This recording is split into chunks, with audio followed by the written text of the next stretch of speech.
قرآن مجید کا سورہ نمبر 29 سورہ عنکبوت۔ خدا کے نام سے شروع کرتا ہوں جو بڑا مہربان نہایت رحم والا ہے۔ الف لام میم۔ کیا لوگوں نے یہ سمجھ لیا ہے کہ صرف اتنا کہہ دینے سے کہ ہم ایمان لائے چھوڑ دیے جائیں گے اور ان کا امتحان نہ لیا جائے گا؟ ضرور لیا جائے گا، اور ہم نے تو ان لوگوں کا بھی امتحان لیا جو ان سے پہلے گزر گئے۔ غرض خدا ان لوگوں کو جو سچے دل سے ایمان لائے ہیں یقیناً علیحدہ دیکھے گا، اور جھوٹوں کو بھی علیحدہ ضرور دیکھے گا۔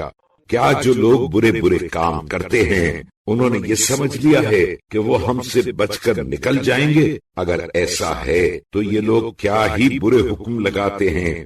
جو شخص خدا سے ملنے قیامت کے آنے کی امید رکھتا ہو تو سمجھ رکھے کہ خدا کی مقرر کی ہوئی میعاد ضرور آنے والی ہے، اور وہ سب کی سنتا اور جانتا ہے۔ اور جو شخص عبادت میں کوشش کرتا ہے تو بس اپنے ہی واسطے کوشش کرتا ہے، کیونکہ اس میں تو شک ہی نہیں کہ خدا سارے جہان کی عبادت سے بے نیاز ہے۔ اور جن لوگوں نے ایمان قبول کیا اور اچھے اچھے کام کیے، ہم یقیناً ان کے گناہوں کا ان کی طرف سے کفارہ قرار دیں گے، اور یہ دنیا میں جو اعمال کرتے تھے ہم ان کے اعمال کی انہیں اچھی سے اچھی جزا عطا کریں گے۔ اور ہم نے انسان کو اپنے ماں باپ سے اچھا برتاؤ کرنے کا حکم دیا ہے، اور یہ بھی کہا کہ اگر تجھے تیرے ماں باپ اس بات پر مجبور کریں کہ ایسی چیز کو میرا شریک بنا جن کے شریک ہونے کا تجھے علم تک نہیں، تو ان کا کہنا نہ ماننا۔ تم سب کو آخر ایک دن میری طرف لوٹ کر آنا ہے، میں جو کچھ تم لوگ دنیا میں کرتے تھے بتا دوں گا۔ اور جن لوگوں نے ایمان قبول کیا اور اچھے اچھے کام کیے ہم انہیں قیامت کے دن ضرور نیکوکاروں میں داخل کریں گے۔ اور کچھ لوگ ایسے بھی ہیں جو زبان سے تو کہہ دیتے ہیں کہ ہم خدا پر ایمان لائے، پھر جب ان کو خدا کے بارے میں کچھ تکلیف پہنچی تو وہ لوگوں کی تکلیف دہی کو عذاب کے برابر ٹھہراتے ہیں۔ اور اے رسول صلی اللہ علیہ وآلہ وسلم، اگر تمہارے پاس تمہارے پروردگار کی مدد آ پہنچی اور تمہیں فتح ہوئی تو یہی لوگ کہنے لگتے ہیں کہ ہم بھی تو تمہارے ساتھ ہی ساتھ تھے۔ بھلا جو کچھ سارے جہان کے دلوں میں ہے کیا خدا بخوبی واقف نہیں؟ ضرور ہے۔ اور جن لوگوں نے ایمان قبول کیا خدا ان کو یقیناً جانتا ہے، اور منافقین کو ضرور جانتا ہے۔ اور کفار ایمانداروں سے کہنے لگے کہ ہمارے طریقے پر چلو اور قیامت میں تمہارے گناہوں کے بوجھ کو ہم اپنے سر لے لیں گے، حالانکہ یہ لوگ ذرا بھی تو ان کے گناہ اٹھانے والے نہیں، یہ لوگ یقینی جھوٹے ہیں۔ اور ہاں، یہ لوگ اپنے گناہ کے بوجھے تو یقینی اٹھائیں گے ہی، اور اپنے بوجھوں کے ساتھ جنہیں گمراہ کیا ان کے بوجھ بھی اٹھائیں گے۔ اور جو افترا پردازیاں یہ لوگ کرتے رہے ہیں قیامت کے دن ان سے ضرور ان کی باز پرس ہوگی۔ اور ہم نے نوح کو ان کی قوم کے پاس پیغمبر بنا کر بھیجا تو وہ ان میں 50 کم ہزار برس رہے اور ہدایت کیے، اور جب نہ مانا تو آخر طوفان نے انہیں لے ڈالا، اور وہ اس وقت بھی سرکش ہی تھے۔ پھر ہم نے نوح اور کشتی میں رہنے والوں کو بچا لیا، اور ہم نے اس واقعے کو ساری خدائی کے واسطے اپنی قدرت کی نشانی قرار دی۔ اور ابراہیم کو یاد کرو جب انہوں نے کہا کہ بھائیو خدا کی عبادت کرو اور اس سے ڈرو، اگر تم سمجھتے بوجھتے ہو تو یہی تمہارے حق میں بہتر ہے، مگر تم لوگ تو خدا کو چھوڑ کر صرف بتوں کی پرستش کرتے ہو اور جھوٹی باتیں اپنے دل سے گڑھتے ہو۔ اس میں تو شک ہی نہیں کہ خدا کو چھوڑ کر جن لوگوں کی تم پرستش کرتے ہو وہ تمہاری روزی کا اختیار نہیں رکھتے، بس خدا ہی سے روزی بھی مانگو اور اسی کی عبادت بھی کرو اور اس کا شکر کرو، کیونکہ تم لوگ ایک دن اسی کی طرف لوٹائے جاؤ گے۔ اور اے اہل مکہ، اگر تم نے میرے رسول کو جھٹلایا تو کچھ پرواہ نہیں، تم سے پہلے بھی تو بہتیری امتیں اپنے پیغمبروں کو جھٹلا چکی ہیں، اور رسول کے ذمے تو صرف احکام کا پہنچا دینا ہے بس۔ کیا ان لوگوں نے اس پر غور نہیں کیا کہ خدا کس طرح مخلوقات کو پہلے پہل پیدا کرتا ہے اور پھر اس کو دوبارہ پیدا کرے گا؟ یہ تو خدا کے نزدیک بہت آسان ہے۔ اے رسول صلی اللہ علیہ وآلہ وسلم، ان لوگوں سے تم کہہ دو کہ ذرا روئے زمین پر چل پھر کر دیکھو تو کہ خدا نے کس طرح پہلے پہل مخلوق کو پیدا کیا، پھر اسی طرح وہی خدا قیامت کے دن آخری پیدائش پیدا کرے گا۔ بے شک خدا ہر چیز پر قادر ہے، جس پر چاہے عذاب کرے اور جس پر چاہے رحم کرے، اور تم لوگ سب کے سب اسی کی طرف لوٹائے جاؤ گے، اور نہ تو تم زمین ہی میں خدا کو زیر کر سکتے ہو اور نہ آسمان میں، اور خدا کے سوا نہ تو تمہارا کوئی سرپرست ہے اور نہ مددگار۔ اور جن لوگوں نے خدا کی آیتوں اور قیامت کے دن اس کے سامنے حاضر ہونے سے انکار کیا، میری رحمت سے مایوس ہو گئے ہیں، اور انہی لوگوں کے واسطے دردناک عذاب ہے۔ غرض ابراہیم کی قوم کے پاس ان باتوں کا اس کے سوا اور کوئی جواب نہ تھا کہ باہم کہنے لگے اس کو مار ڈالو یا جلا کر خاک کر ڈالو۔ آخر وہ کر گزرے تو خدا نے ان کو آگ سے بچا لیا۔ اس میں شک نہیں کہ دیندار لوگوں کے واسطے اس واقعے میں قدرت خدا کی بہت سی نشانیاں ہیں۔ اور ابراہیم نے اپنی قوم سے کہا کہ تم لوگوں نے خدا کو چھوڑ کر بتوں کو صرف دنیاوی زندگی میں باہم محبت کرنے کی وجہ سے خدا بنا رکھا ہے، پھر قیامت کے دن تم میں سے ایک کا ایک انکار کرے گا اور ایک دوسرے پر لعنت کرے گا، اور آخر تم لوگوں کا ٹھکانہ جہنم ہے، اور اس وقت تمہارا کوئی بھی مددگار نہ ہوگا۔ تب صرف لوط ابراہیم پر ایمان لائے، اور ابراہیم نے کہا کہ میں تو دیس چھوڑ کر اپنے پروردگار کی طرف جہاں اس کو منظور ہو نکل جاؤں گا۔ اس میں شک نہیں کہ وہ غالب اور حکمت والا ہے۔ اور ہم نے ابراہیم کو اسحاق سا بیٹا اور یعقوب سا پوتا عطا کیا، اور ان کی نسل میں پیغمبری اور کتاب قرار دی، اور ہم نے ابراہیم کو دنیا میں بھی اچھا بدلہ عطا کیا، اور وہ تو آخرت میں بھی یقینی نیکوکاروں میں سے ہیں۔ اور اے رسول صلی اللہ علیہ وآلہ وسلم، لوط کو یاد کرو جب انہوں نے اپنی قوم سے کہا کہ تم لوگ عجب بے حیائی کا کام کرتے ہو کہ تم سے پہلے ساری خدائی کے لوگوں میں سے کسی نے نہیں کیا۔ کیا تم لوگ عورتوں کو چھوڑ کر قضائے شہوت کے لیے مردوں کی طرف گرتے ہو اور مسافروں کی راہزنی کرتے ہو، اور تم لوگ اپنی محفلوں میں بری بری حرکتیں کرتے ہو؟ تو ان سب باتوں کا لوط کی قوم کے پاس اس کے سوا کوئی جواب نہ تھا کہ وہ لوگ کہنے لگے کہ بھلا اگر تم سچے ہو تو ہم پر خدا کا عذاب تو لے آؤ۔ تب لوط نے دعا کی، پروردگارا ان مفسد لوگوں کے مقابلے میں میری مدد کر۔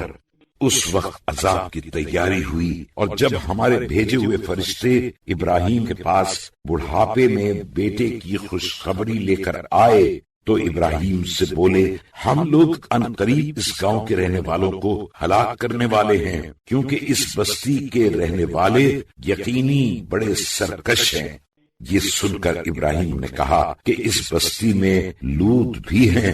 وہ فرشتے بولے، جو لوگ اس بستی میں ہیں ہم لوگ ان سے خوب واقف ہیں، ہم تو ان کو اور ان کے لڑکے بالوں کو یقینی بچا لیں گے، مگر ان کی بیوی کو وہ البتہ پیچھے رہ جانے والوں میں ہوگی۔ اور جب ہمارے بھیجے ہوئے فرشتے لوط کے پاس آئے، لوط ان کے آنے سے غمگین ہوئے اور ان کی مہمانی سے دل تنگ ہوئے، کیونکہ وہ نوجوان خوبصورت مردوں کی صورت میں آئے تھے۔ فرشتوں نے کہا، آپ خوف نہ کریں اور کڑھیں نہیں، ہم آپ کو اور آپ کے لڑکے بالوں کو بچا لیں گے، مگر آپ کی بیوی کیونکہ وہ تو پیچھے رہ جانے والوں سے ہوگی۔ ہم یقیناً اس بستی کے رہنے والوں پر چونکہ یہ لوگ بدکاریاں کرتے رہے ایک آسمانی عذاب نازل کرنے والے ہیں۔ اور ہم نے یقینی اس الٹی ہوئی بستی میں سے سمجھدار لوگوں کے واسطے عبرت کی ایک واضح اور روشن نشانی باقی رکھی ہے۔ اور ہم نے مدین کے رہنے والوں کے پاس ان کے بھائی شعیب کو پیغمبر بنا کر بھیجا، تو انہوں نے اپنی قوم سے کہا، اے میری قوم، خدا کی عبادت کرو اور روز آخرت کی امید رکھو اور روئے زمین میں فساد نہ پھیلاتے پھرو۔ تو ان لوگوں نے شعیب کو جھٹلایا، بس زلزلے بھونچال نے انہیں لے ڈالا، تو وہ لوگ اپنے گھروں میں اوندھے زانوں کے بھل پڑے کے پڑے رہ گئے، اور قوم عاد اور سمود کو بھی ہلاک کر ڈالا۔ اور اے اہل مکہ، تم کو تو ان کے اجڑے ہوئے گھر بھی راستہ آتے جاتے معلوم ہو چکے، اور شیطان نے ان کی نظر میں ان کے کاموں کو اچھا کر دکھایا تھا اور انہیں سیدھی راہ چلنے سے روک دیا تھا، حالانکہ وہ بڑے ہوشیار تھے۔ اور ہم ہی نے قارون و فرعون و حامان کو بھی ہلاک کر ڈالا، حالانکہ ان لوگوں کے پاس موسیٰ واضح اور روشن معجزے لے کر آئے، پھر بھی یہ لوگ روئے زمین میں سرکشی کرتے پھرے اور ہم سے نکل کر کہیں آگے نہ بڑھ سکے۔ تو ہم نے سب کو ان کے گناہ کی سزا میں لے ڈالا، چنانچہ ان میں سے بعض تو وہ تھے جن پر ہم نے پتھر والی آندھی بھیجی، اور بعض ان میں سے وہ تھے جن کو ایک سخت چنگھاڑ نے لے ڈالا، اور بعض ان میں سے وہ تھے جن کو ہم نے زمین میں دھسا دیا، اور بعض ان میں سے وہ تھے جنہیں ہم نے ڈبا مارا۔ اور یہ بات نہیں کہ خدا نے ان پر ظلم کیا ہو، بلکہ سچ یوں ہے کہ یہ لوگ خود خدا کی نافرمانی کر کے آپ اپنے اوپر ظلم کرتے رہے۔ جن لوگوں نے خدا کے سوا دوسرے کارساز بنا رکھے ہیں، ان کی مثل اس مکڑی کی سی ہے جس نے اپنے خیال ناقص میں ایک گھر بنایا، اور اس میں تو شک ہی نہیں کہ تمام گھروں سے بودا گھر مکڑی کا ہوتا ہے۔ اگر یہ لوگ اتنا بھی جانتے ہوں کہ خدا کو چھوڑ کر یہ لوگ جس چیز کو پکارتے ہیں اس سے خدا یقینی واقف ہے، اور وہ تو سب پر غالب اور حکمت والا ہے۔ اور ہم یہ مثالیں لوگوں کے سمجھانے کے واسطے بیان کرتے ہیں، اور ان کو تو بس علماء ہی سمجھتے ہیں۔ خدا نے سارے آسمان اور زمین کو بالکل ٹھیک پیدا کیا، اس میں شک نہیں کہ اس میں ایمانداروں کے واسطے قدرت خدا کی یقینی بڑی نشانی ہے۔ اے رسول صلی اللہ علیہ وآلہ وسلم، جو کتاب تمہارے پاس نازل کی گئی ہے اس کی تلاوت کرو اور پابندی سے نماز پڑھو، بے شک نماز بے حیائی اور برے کاموں سے باز رکھتی ہے، اور خدا کی یاد یقینی بڑا مرتبہ رکھتی ہے، اور تم لوگ جو کچھ کرتے ہو خدا اس سے واقف ہے۔ اور اے ایماندارو، اہل کتاب سے مناظرہ نہ کیا کرو مگر عمدہ اور شائستہ الفاظ و عنوان سے، لیکن ان میں سے جن لوگوں نے تم پر ظلم کیا ان کے ساتھ رعایت نہ کرو، اور صاف صاف کہہ دو کہ جو کتاب ہم پر نازل ہوئی اور جو کتاب تم پر نازل ہوئی ہے، ہم تو سب پر ایمان لا چکے، اور ہمارا معبود اور تمہارا معبود ایک ہی ہے، اور ہم اسی کے فرما بردار ہیں۔ اور اے رسول صلی اللہ علیہ وآلہ وسلم، جس طرح اگلے پیغمبروں پر کتابیں اتاری اسی طرح ہم نے تمہارے پاس کتاب نازل کی، تو جن لوگوں کو ہم نے پہلے کتاب عطا کی ہے وہ اس پر بھی ایمان رکھتے ہیں، اور ان عربوں میں سے بعض وہ ہیں جو اس پر ایمان رکھتے ہیں، اور ہماری آیتوں کے تو بس پکے کٹے کافر بھی منکر ہیں۔ اور اے رسول صلی اللہ علیہ وآلہ وسلم، قرآن سے پہلے نہ تو تم کوئی کتاب ہی پڑھتے تھے اور نہ اپنے ہاتھ سے تم لکھا کرتے تھے، ایسا ہوتا تو یہ جھوٹے ضرور تمہاری نبوت میں شک کرتے، مگر جن لوگوں کو خدا کی طرف سے علم عطا ہوا ہے ان کے دل میں یہ قرآن واضح اور روشن آیتیں ہیں، اور سرکشوں کے سوا ہماری آیتوں سے کوئی انکار نہیں کرتا۔ اور کفار عرب کہتے ہیں کہ اس رسول پر اس کے پروردگار کی طرف سے معجزے کیوں نہیں نازل ہوتے؟ اے رسول صلی اللہ علیہ وآلہ وسلم، ان سے کہہ دو کہ معجزے تو بس خدا ہی کے پاس ہیں، اور میں تو صرف صاف صاف عذاب خدا سے ڈرانے والا ہوں۔ کیا ان کے لیے یہ کافی نہیں کہ ہم نے تم پر قرآن نازل کیا جو ان کے سامنے پڑھا جاتا ہے؟ اس میں شک نہیں کہ ایماندار لوگوں کے لیے اس میں خدا کی بڑی مہربانی اور اچھی خاصی نصیحت ہے۔ تم کہہ دو کہ میرے اور تمہارے درمیان گواہی کے واسطے خدا کافی ہے، جو سارے آسمان و زمین کی چیزوں کو جانتا ہے۔ اور جن لوگوں نے باطل کو مانا اور خدا سے انکار کیا، وہی لوگ بڑے گھاٹے میں رہیں گے۔ اور اے رسول صلی اللہ علیہ وآلہ وسلم، تم سے لوگ عذاب کے نازل ہونے کی جلدی کرتے ہیں، اور اگر عذاب کا وقت معین نہ ہوتا تو یقیناً ان کے پاس اب تک عذاب آ جاتا، اور آخر ایک دن ان پر اچانک ضرور آ پڑے گا اور ان کو خبر بھی نہ ہوگی۔ یہ لوگ تم سے عذاب کی جلدی کرتے ہیں، اور یہ یقینی بات ہے کہ دوزخ کافروں کو اس طرح گھیر کر رہے گی کہ رک نہ سکیں گے۔ جس دن عذاب ان کے سر کے اوپر سے اور ان کے پاؤں کے نیچے سے ان کو ڈھانکے ہوگا، اور خدا ان سے فرمائے گا کہ جو جو کارستانیاں تم دنیا میں کرتے تھے اب ان کا مزہ چکھو۔ اے میرے ایماندار بندو، میری زمین تو یقیناً کشادہ ہے، تو تم میری ہی عبادت کرو۔ ہر شخص ایک نہ ایک دن موت کا مزہ چکھنے والا ہے، پھر تم سب آخر ہماری ہی طرف لوٹائے جاؤ گے۔ اور جن لوگوں نے ایمان قبول کیا اور اچھے اچھے کام کیے، ان کو ہم بہشت کے جھروکوں میں جگہ دیں گے، جن کے نیچے نہریں جاری ہیں، جن میں وہ ہمیشہ رہیں گے۔ اچھے چلن والوں کی بھی کیا خوب کھری مزدوری ہے، جنہوں نے دنیا میں مصیبتوں پر صبر کیا اور اپنے پروردگار پر بھروسہ رکھتے ہیں۔ اور زمین پر چلنے والوں میں سے بہتیرے ایسے ہیں جو اپنی روزی اپنے اوپر لادے نہیں پھرتے، خدا ہی ان کو بھی روزی دیتا ہے اور تم کو بھی، اور وہ بڑا سننے والا واقف کار ہے۔ اور اے رسول صلی اللہ علیہ وآلہ وسلم، اگر تم ان سے پوچھو کہ بھلا کس نے سارے آسمان و زمین کو پیدا کیا اور چاند اور سورج کو کام میں لگایا، تو ضرور یہی کہیں گے کہ اللہ نے۔ پھر وہ کہاں بہ کے چلے جاتے ہیں؟ خدا ہی اپنے بندوں میں سے جس کی روزی چاہتا ہے کشادہ کر دیتا ہے، اور جس کے لیے چاہتا ہے تنگ کر دیتا ہے۔ اس میں شک نہیں کہ خدا ہی ہر چیز سے واقف ہے۔ اور اے رسول صلی اللہ علیہ وآلہ وسلم، اگر تم ان سے پوچھو کہ کس نے آسمان سے پانی برسایا، پھر اس کے ذریعے سے زمین کو اس کے مرنے پڑتی ہونے کے بعد زندہ آباد کیا، تو وہ ضرور یہی کہیں گے کہ اللہ نے۔ اے رسول صلی اللہ علیہ وآلہ وسلم، تم کہہ دو الحمدللہ، مگر ان میں سے بہتیرے اتنا بھی نہیں سمجھتے۔ اور یہ دنیاوی زندگی تو کھیل تماشے کے سوا کچھ نہیں، اور اگر یہ لوگ سمجھیں بوجھیں تو اس میں شک نہیں کہ ابدی زندگی کی جگہ تو بس آخرت کا گھر ہے، باقی لاغو۔